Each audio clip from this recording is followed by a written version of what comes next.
Alguma vez você já teve a sensação de ser apresentado a alguém que parecia conhecer há muito tempo?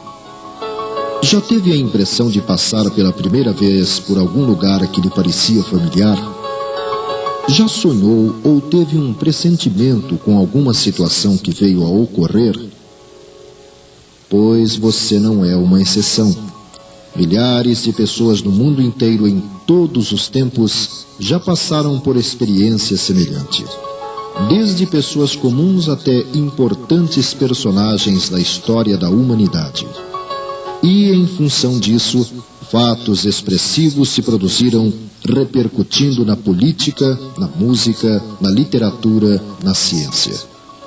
Neste programa, procuraremos apresentar para suas reflexões a explicação do Espiritismo para essas inesperadas ocorrências. Antes, porém, vamos conhecer interessantes e pouco divulgados dados envolvendo marcantes personalidades.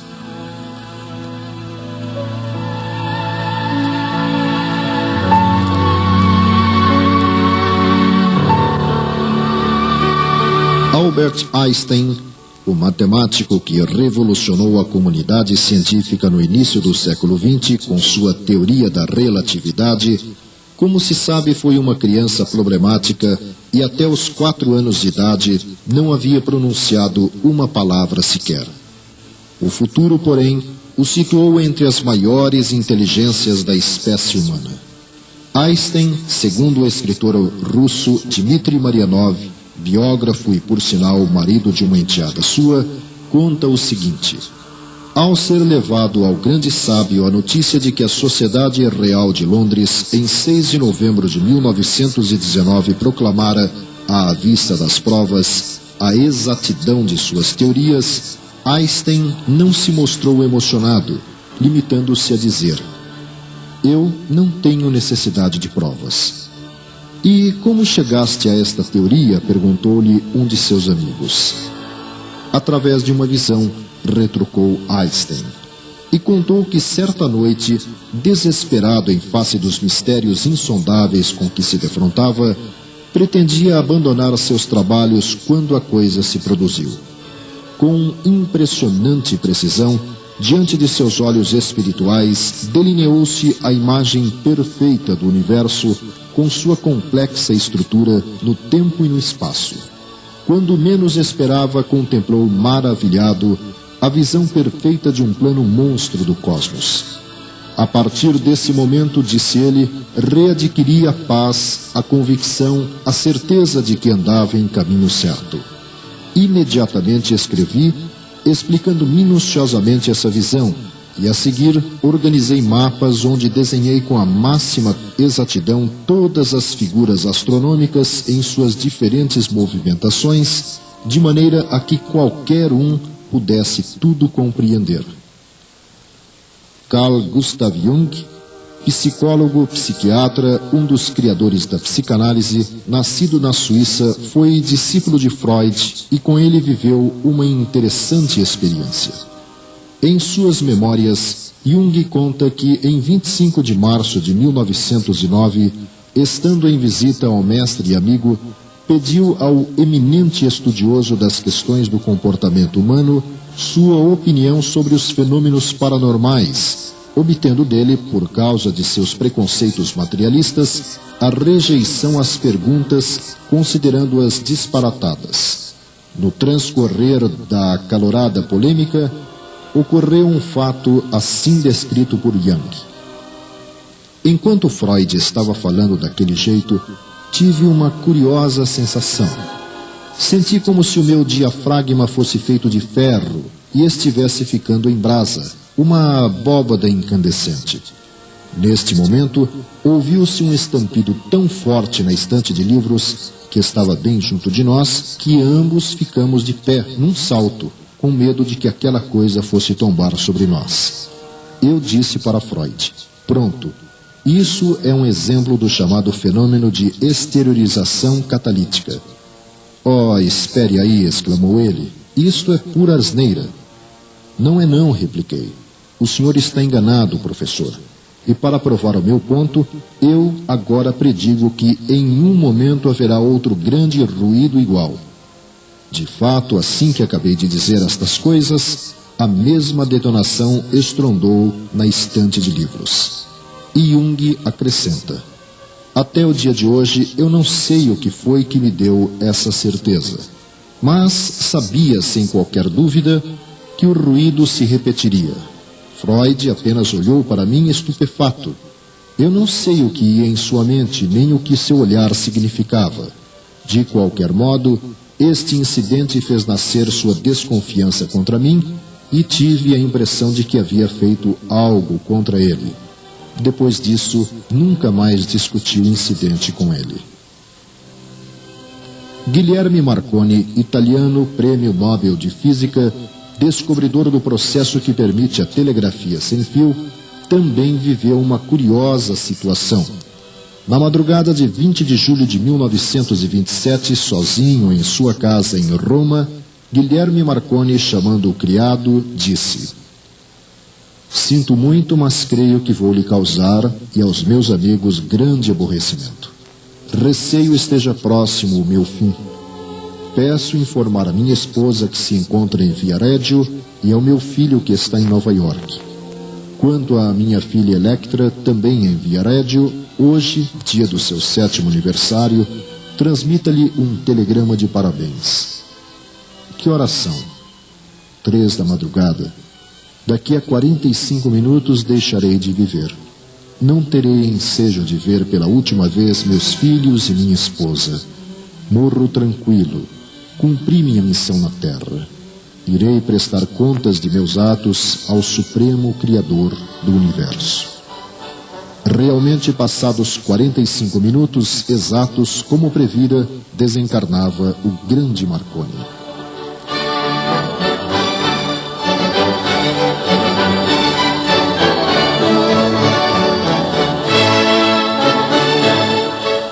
Handel, alemão naturalizado inglês, autor de célebres concertos e do insuperável oratório O Messias, manifestou sua inclinação para a música desde a primeira infância, embora contrariando a vontade de seu pai.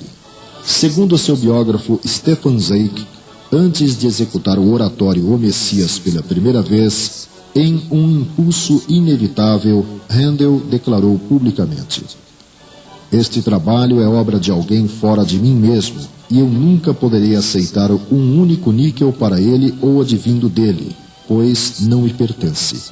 Quando vier a render, esse produto deverá sempre ser revertido em benefício dos enfermos, pois que eu estava doente e me curei. Era prisioneiro e me libertei. Aqueles que viviam em sua intimidade se entreolharam espantados. Tinham assistido estarrecidos ao trabalho da composição do oratório. Handel passara 21 dias escrevendo-o. Ninguém tinha permissão para se aproximar do compositor e no decorrer das 3 semanas que gastou compondo O Messias, nem uma única vez sequer abandonou a sala de música. Quando lhe traziam alimentos, ele meramente arrancava uns nacos de pão com a mão esquerda. Com a direita prosseguia escrevendo as notas imortais. Ocasionalmente erguia-se e andava de um lado para o outro.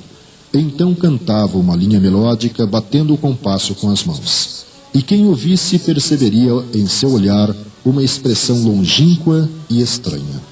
Se alguém se aventurava a falar-lhe, levantava-se bruscamente e resmungava uma resposta indistinta. Handel perdera totalmente a noção de tempo e não distinguia o dia da noite. Nunca antes experimentara tal arrebatamento. Era como se estivesse tomado de um poder criativo febril e fervoroso. E essa torrente parecia engolfá-lo mais e mais, à medida em que se aproximava das caracterizações altissonantes e amplas de um tom sagrado, ao final do oratório. Finalmente, ao fim de 21 dias, o trabalho estava terminado. Palavras frias e estáticas se tinham transformado em um cântico de divina exaltação e beleza. A pena caiu da mão de Handel e, como que mergulhado ainda em um transe hipnótico, ele se levantou lentamente, dolorosamente da sua escrivaninha e andou às tontas pela sala.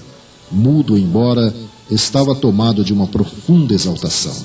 Às cegas, cambaleante, encontrou o caminho de seu quarto e deixou-se mergulhar em um pesado sono sem sonhos. Dormiu durante 17 horas. Sua criada e seu assistente mandaram chamar um médico, mas quando o clínico chegou, deparou com o compositor assentado à mesa, tendo à sua frente uma vasta quantidade de alimentos. Seus olhos irradiavam uma misteriosa alegria enquanto ele ia comendo com o apetite de vários homens.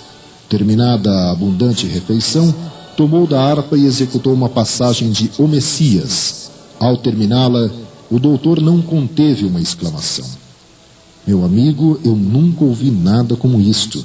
Penso que tens o demônio dentro de ti. Uma sombra pareceu encobrir o rosto de Handel. Ele próprio, que ainda não podia compreender a sua inspiração, voltou-se para o homem e retrucou seriamente. Eu antes diria que tinha Deus junto de mim. Beethoven, também alemão, autor de incomparáveis sinfonias, sonatas e concertos, teve uma vida pessoal conturbada, marcada por dificuldades de toda a ordem, inclusive com a perda gradual da audição, sentido indispensável para sua atividade a partir dos 28 anos, o que curiosamente coincide com o período mais rico de sua obra em termos de criação. Goethe, seu contemporâneo e conterrâneo, em Cartas a um Filho, reproduz o seguinte depoimento do grande compositor. Sinto-me obrigado a deixar transbordar de todos os lados as ondas de harmonia provenientes do foco de inspiração. Procuro acompanhá-las e delas me apodero apaixonadamente. De novo me escapam e desaparecem entre a multidão de distrações que me cercam. Daí a pouco, torno a apreender com ardor a inspiração. Arrebatado, multiplicando todas as modulações, venho por fim a me apropriar do primeiro pensamento musical. Vede, é uma sinfonia. Tenho necessidade de viver só comigo mesmo. Sinto que Deus e os anjos estão mais próximos de mim, na minha arte, do que os outros. Entro em comunhão com eles e sem temor. A música é o único acesso espiritual nas esferas superiores da inteligência. Após haver composto as mais suaves harmonias, costumava exclamar: tive um êxtase.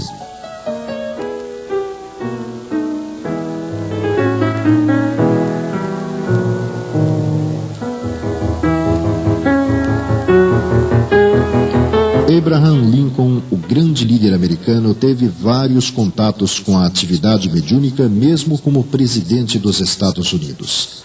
Pessoalmente, segundo o relato de Ward Layman em seu trabalho Reminiscências de Abraham Lincoln, o grande presidente contou a pessoas ligadas a ele o seguinte: há cerca de 3 dias atrás, recolhi-me tarde. Não podia ter estado na cama por muito tempo, porque caí num cochilo, pois estava cansado. Logo comecei a sonhar. Parecia haver ao meu redor uma quietude semelhante à morte. Então, de repente, ouvi soluços abafados, como se muitas e muitas pessoas estivessem chorando. Pensei que deixava minha cama e vagava lentamente no andar inferior. Lá o silêncio era quebrado pelos mesmos soluços lamentosos, mas os que pranteavam estavam invisíveis. Fui de sala em sala. Nenhuma pessoa viva estava à vista, mas os mesmos sons entristecedores de sofrimento seguiram-me enquanto eu ia passando. Cada um dos objetos me era familiar. Mas onde estariam todas as pessoas que estavam se lamentando como se seus corações fossem partir? Eu estava intrigado e alarmado. Qual seria a significação de tudo isso? Determinado a encontrar o motivo desse estado de coisas tão misterioso e chocante, continuei a vagar até que cheguei à sala leste, onde entrei. Ali, uma nauseante surpresa me aguardava.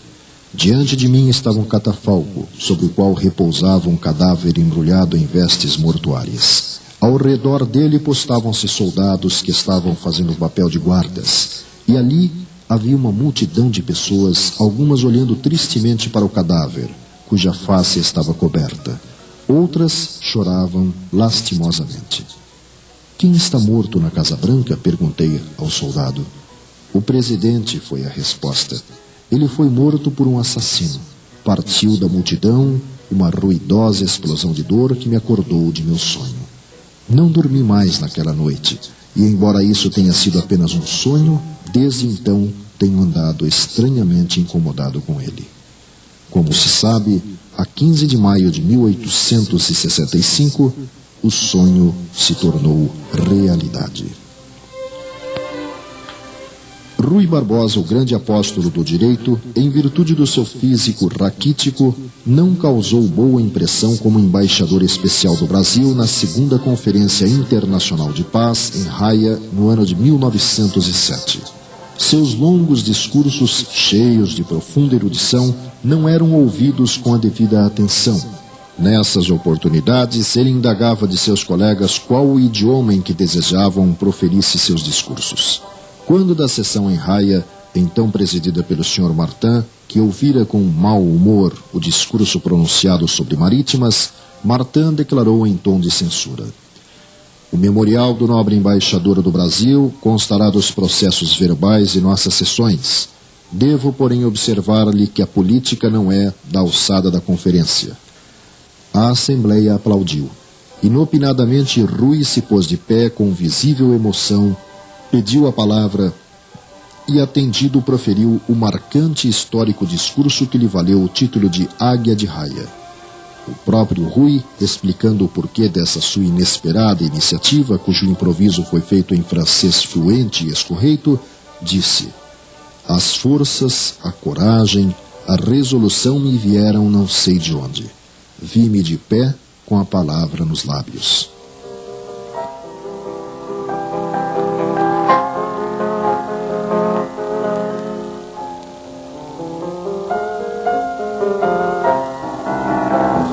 Charles Dickens, inglês que ofereceu ao mundo obras do porte de Oliver Twist, David Copperfield, Contos de Natal, teve mais de uma experiência interessante. Certa manhã, acordou vendo seu pai, falecido tempos antes, sentado na beira de sua cama. Como ele não se movia, ficou alarmado e, ao tentar colocar a mão sobre o seu ombro, o vulto desapareceu. Outra ocasião, visitando Ferrara, na Itália, teve a nítida impressão de já ter estado naquela cidade, tendo inclusive a sensação de ter sido vítima de um assassinato naquele local numa vida anterior, segundo revelou em carta a seus familiares.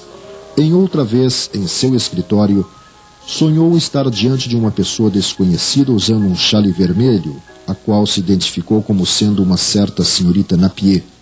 A estranha situação manteve-se viva em sua memória e no dia seguinte à noite entraram em sua sala particular seu irmão e duas mulheres, uma das quais usava o chale vermelho e foi-lhe apresentada como sendo a senhorita Napier. João Guimarães Rosa, médico e polêmico escritor mineiro, autor da importante obra Grande Sertão, Veredas, prefaciando o livro Dona Sinhá e o Filho Padre, de Gilberto Freire, revela aspectos interessantes sobre seu processo de criação. A trama de Noites do Sertão, por exemplo, assistiu em sonho 2 vezes repetido em 1948. A terceira margem do rio veio-lhe em inspiração pronta e brusca.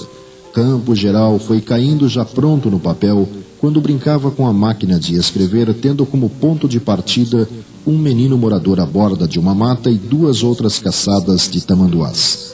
O romance A Fazedora de Velas desenvolvia-se em fins do século passado em antiga cidade mineira, tendo como cenário um sobrado e personagem uma pessoa enferma que discorria sobre sua doença grave.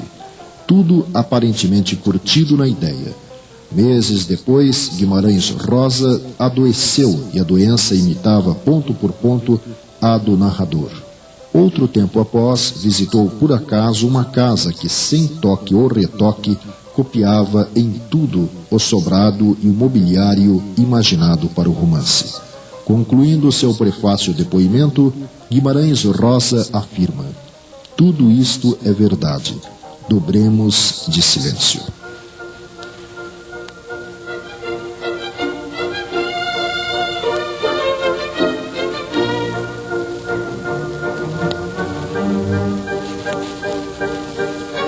A questão 459 de O Livro dos Espíritos esclarece-nos que a influência dos espíritos sobre nossos pensamentos e ações é maior do que cremos, porque frequentemente são eles que nos dirigem.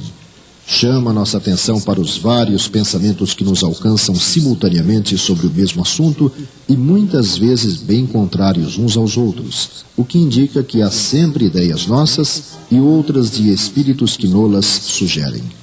Na resposta à questão 525, encontramos que seguramente os espíritos exercem influência sobre acontecimentos da vida, embora não hajam fora das leis da natureza. Kardec, ampliando este raciocínio, acrescenta que pela ação dos espíritos pode ocorrer o encontro entre duas pessoas que parecerão se reencontrar casualmente. Poderão também inspirar o pensamento de passar por certo lugar. Chamarão nossa atenção sobre determinado ponto, se isso deve causar o resultado que querem obter, de modo que o homem, crendo seguir seu próprio impulso, conserva seu livre-arbítrio. Já em O Livro dos Médiuns, encontramos no item 159 que a mediunidade é faculdade inerente ao homem e, por consequência, não é privilégio exclusivo, sendo poucas as pessoas nas quais não se encontram alguns rudimentos dela. Pode-se, pois, dizer que todo mundo é mais ou menos médium. No item 161 do mesmo livro, Kardec fala sobre os médiums involuntários ou naturais, aqueles cuja influência espiritual se exerce com o seu desconhecimento. Não têm consciência nenhuma do seu poder e, frequentemente, o que se passa de anormal ao seu redor não lhes parece em nada extraordinário. Não faz parte deles mesmos. Dilatando o conceito, o espírito André Luiz, através de Francisco Cândido Xavier, nos explica na obra Nos Domínios da Mediunidade que mediunidade é sintonia e filtragem, e cada um vive entre as forças com as quais combina, transmitindo-as segundo as concepções que lhe caracterizam o modo de ser. Sobre o sono físico em Missionários da Luz, André Luiz diz que, quando encarnados, não se tem bastante consciência dos serviços realizados durante o sono físico. Contudo, esses trabalhos são inexprimíveis e imensos. Se todos os homens prezassem seriamente o valor da preparação espiritual diante de semelhante gênero de tarefa, certo efetuariam as conquistas mais brilhantes nos domínios psíquicos, ainda mesmo quando ligados aos envoltórios inferiores. Infelizmente, porém, a maioria se vale inconsciente do repouso noturno para sair à caça de emoções frívolas ou menos dignas. Relaxam-se as defesas próprias e certos impulsos longamente sopitados durante a vigília extravasam em todas as direções por falta de educação espiritual verdadeiramente sentida e vivida. E, em Ação e Reação, afirma que cada qual de nós vive e respira nos reflexos mentais de si mesmos, angariando as influências felizes ou infelizes que nos mantêm na situação que buscamos. Portanto, observando o que pensamos, teremos ideia de nossas companhias espirituais. Assim sendo, concluímos que, diante dos fatos e conceitos explicados pelo Espiritismo, as ocorrências que assinalam novas vidas, vez ou outras, são comuns por estarem integradas às leis da natureza. Estudemos o assunto, conhecendo as obras citadas ao longo desse roteiro, e certamente encontraremos outras respostas para as variadas questões existenciais.